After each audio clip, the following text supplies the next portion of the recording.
আসসালামু আলাইকুম। আপনারা সবাই কেমন আছেন? আমি ভালো আছি আলহামদুলিল্লাহ। তো আ আজকে চলে গেলাম আমার শাশুড়ি মার বাবার বাসাতে। তো এখানে আমার শাশুড়ি মার ও ভাইয়ের ছেলের বিয়ে। তো আমাদের বাসায় ইনভাইট এসেছিল। তো আজকে চলে গেলাম। তো আমরা সবাই একসাথে গিয়েছিলাম। অনেক ভালো লাগছিল, কি বলবো।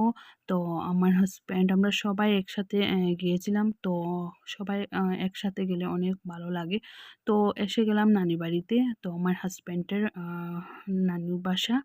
তো খুব ভালো লাগছিল। তো এখানে বসে তারপরে নাস্তা করলাম। তারপরে রাত্রে ৯টা বেজেছিল। তারপরে আমরা ডিনারটা করে নিলাম। তো এসে তারপরে আমি ভিডিও করতে পারিনি। তারপরে পরের দিন সকাল আমি ভিডিও করেছিলাম। আপনাদের দেখেছিলাম যে আমি একটা বড়ই রেসিপি বানিয়েছিলাম, বড়ই ঘিরা। তো এটা আপনাদেরকে দেখাচ্ছি। এটা শুকিয়ে গেছে। তো আমার ভিডিওটা ভালো লাগলে প্লিজ